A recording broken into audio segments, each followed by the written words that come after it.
ሰላም ቤተሰብ እንዴት ናችሁ? እኔ በጣም ደህና ነኝ፣ እግዚአብሔር ይመስገን። በትናንትናው ዕለት ዳኒና ሩታ ጉድ ተሰርተዋል። እኔ በጣም ነው ደስ ያለኝ። በጣም ብሩኬ የጓደኝነትህን ጥግ አሳይተሃል። ለጓደኛ የሚከፈል መስዋዕት ከፍለሃል። የፈለገ ነገር ቢሉክ አንተ ገንዘብ ወዳድ ነክ፣ ለገንዘብ ብለክ እንዴት እንደዚህ ታደርጋለክ? አንተ ሁሌም ለገንዘብ ተከፍሎ ነው የምትሰራው ምናምን ላልሽው፣ አንቺም የምትጋጋጪው የባልሽን ክብር ዝቅ የምታደርጊው የአንቺን ክብር ዝቅ የምታደርጊው ለገንዘብ ብለሽ ነው አይደለ እንዴ? እና ለክብር ብለሽ ነው ለገንዘብ ብለሽ ገንዘብ ለማግኘት ብለሽ እና አሁን ላይ ከዳኒ ጋር የምትሰሪው ስራ ማለት ነው ጥሩ ስራ ነው ብለሽ ታስቢያለሽ? የባልሽን ገመና ለማውጣት በዚህ ልክ ማለት ነው መጓዝሽ ጥሩ ነው? ጥሩ ስራ እየሰራሽ ነው ያለሽው? ቤተሰቦችሽ ዝም ያሉሽ ለምንድን ነው? በዚህ ልክ የሄድሽበት መንገድ እኔ ቡራን አድንቄዋለሁ። ምክንያቱም ለጓደኛው ትልቅ ነገር ነው ያደረገው። የጓደኛውን ገመና ነው የሸፈነለት። አሁን ዳኒ ከአንቺ ጋር በመሆኑ አብርሽን ለማጥቃት አብርሽን ለመጉዳት የሚያደርገው ነገር የጠቀመሽ መስሎሽ ከሆነ ተሳስተሻል ሩታ። ገደል እየከተተሽ ነው ያለው። ሲቀጥል በህግ ያስጠይቃችኋል፣ በህግ ያስጠይቃችኋል። የሰው ቪዲዮ እራቁት ቪዲዮ ቀርጻችሁ መልቀቅ ወይንም ደግሞ ማስፈራራት በቃ እንዴት ብዬ ልንገራችሁ? በአጠቃላይ ስለ ሰው ማለት ነው ገመና የምታወጡ ከሆነ ማለት ነው ህጉ እየጠበቀን ያለ። ይሄ እንደ ድሮ ኢትዮጵያ ውስጥ ህግ የለም ምናምን ምናምን ነገር የሚባል ነገር የለም። ሰሞኑን ማስጠንቀቂያ እየተሰጠን ያለውና ልክ ትገቢያለሽ አንቺን ብትሆኚ ዳኔም ቢሆን ማለት ነው። እና አሁን ይሄ ፍላሽ ባዶ ፍላሽ ነው የተሰጣቸው። ትክክለኛውን ፍላሽ አብርሽ ይዞት ገብቶ ነበረ እና ሌላም ነገር እናወጣለን ብለሻል። ሌላ ነገር የምታወጩ ከዚህ በፊት ከአብርሽ ጋር በነበራችሁበት ሰዓት የፍቅር ግንኙነት ስትሰሪ ቪዲዮ ትቀርጪው ነበረ። እሱም አለሽ። እኔ እንግዲህ እንደዛ ከዚህ የበለጠ ነገር አለ እያልሽ ነው እንግዲህ አይደለ? ከዚህ የበለጠ ነገር እንግዲህ በተኛበት የሆነ ነገር አድርገሻዋል ማለት ነው። ከዚህ በፊትም ብዙ መረጃዎች ትይዥበታለሽ ማለት ነው። እና ማለት ነው ሩታ ተረጋጊ።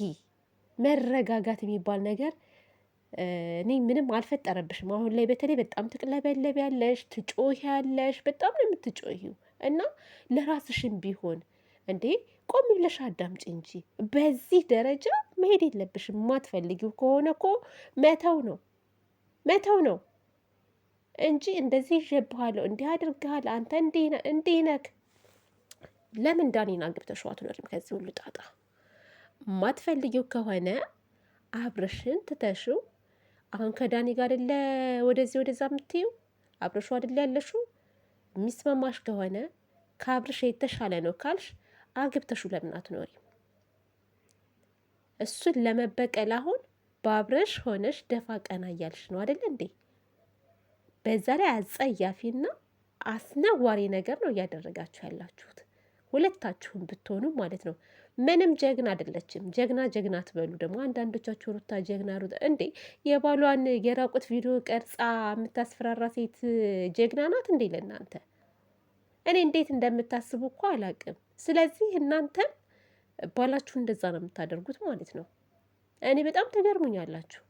አሁን እንደዚህ አይነት ሰዎችን እኮ ጓደኛ ብላችሁ ራሱ አትቀርቧቸውም። ሚስጥር ብታወሯቸው ወይ በአብራችሁ ሆናችሁ ልብስ ብትቀይሩ ቪዲዮ ቀርጸው ይለቁብናል የሆነ ነገር በተፈጠረ ቁጥር ብላችሁ ትፈራላችሁ።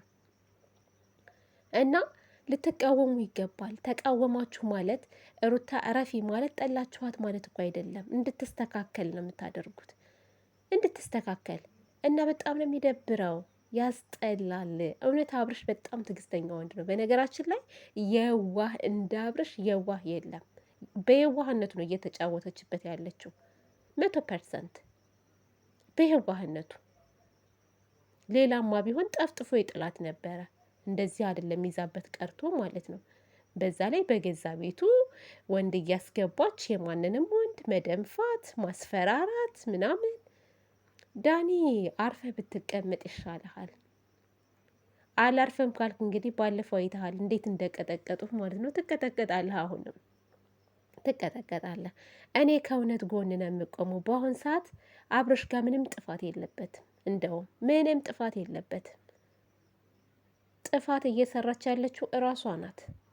ባሏን መመለስ፣ ባሏን መያዝ፣ እስር ማድረግ የምትችለው እሷ እንጂ ማንም አይደለም። ሴት ልጅ ብልህ ናት ይባላል እኮ አይደለ እንዴ? ብልህ ነን እኛ ሴቶች፣ እንዴት አድርገን መያዝ እንዳለብን ግን ሁሌ ጭቅጭቅ። ጭራሽ ያሁኑ ደግሞ አጸያፊ ነገር። ሜሪ ስታሽቃብጭ ነበር ካናዳ ምናምን። ትናንትና ላይ ገብተሽ ደግሞ ሰምቼሻለሁ። ካናዳ ልትሄድ ብላ ቤተሰብ ነው የምን ካናዳ? ተይ እንጂ ሌላ የለሽም እንዴ አንቺ አስመሳይ! ዝም በይ አንቺ፣ አታስመስይ ሜሪ። እውነት አያምርብሽም። ለምን ላይ ገባሽ ወይ? ዝም ብለሽ ለምን አትቀመጭም ነበር? ብዙ ነገር ስትቀባጥሪ ነበር ምናምን፣ ውሸት እንዳለ ውሸት የተናገርሽው ሁሉ ማለት ነው። በዛ ላይ የሆነ የሚያደርግሽ ነገር አሁን ባለፈው ራሱ ቡዛን በቃ የሆነ ነገር ለማድረግ ሁሉ የተጣጣርሽ ነበረ እና በነገራችን ላይ የአብርሽ ትክክለኛ ነገር ነው የተናገረችው። ከመጀመሪያ ጀምሮ እስከ መጨረሻ እኔ ቪዲዮውን አይቻለሁ። ምንም ስህተት የለም። ታገሰች በቃ አልበቃ ሲል ነው መጨረሻ ላይ የገባችው። በእርግጥ በሁለት ባልና ሚስቶች መሀል ሰው ጣልቃ መግባት የለበትም፣ ግን በጣም በዛ። የወንድሟን የእርቃን ፎቶ ይዘው ሲያስፈራሩ ታዲያ ዝም ብላ እንድትቀመጥ ነው እንደ የፈለግሽው አንቺ? ዝም ብላ እንድትቀመጥ ነው? እንደውም ሩታ ትክክል አልሰራሽም፣ እንደዚህ ማድረግ የለብሽም ብለሽ እንደውም መቆጣት ነበረብሽ። ሩታን የምትወጃት ከሆነ ከጎኗ ሆናለሁ ካልሽ እንደውም ከጎኗም ሆነሽ እኮ መምከር ትችያለሽ። ጭራሽ አንቺ ገደል እየሰደርሻት ነው ያለሽው ማለት ነው። እና ቤተሰብ መቃወም ያለብንን ነገር እንቃወማለን። ይህ ስራ ትውልድን የሚያበላሽ ስራ ስለሆነ የሚያበላሽ ስራ ቢያንስ የእነሱን ቪዲዮ ከ18 ዓመት በታች ያሉ ህጻናቶች ማየት የለባቸውም ብዬ አስባለሁ። እኔ ማየት የለባቸውም። ይህ ብልግና ነው፣ ብልግና፣ ዝሙት። በተለይ አሁን ሴቶች እህቶቻችን እያስፈራሩ ያሉት በእርቃን ፎቶ ቪዲዮ እየያዙ ነው። ልክ ሩታ እንደምታደርገው ማሷ የወንድ ፎቶ ይዛ ነው የምታስፈራራው። የባሏል እዛው የባል ቢለቀቅ ራሱ ቢወጣ ራሱ እኮ ማለት ነው ህዝብ የሚፈርደው ለአብርሽ እንጂ ላንቺ አይደለም፣ ላንቺ አይደለም። እሱ ዝሙት ሲሰራ አይደለማ እንትን የተባለው ቪዲዮ የተቀረጸው። መኝታ ቤትሽ አስገብተሽ ነው ቪዲዮ የቀረጽሽው እና እሱን ምንም የሚያሳፍረው ነገር የለም። የምታፍሪው የምትሸማቀቂው አንቺ ራስሽ ነሽ። አልገባሽም ግን ነገሩ።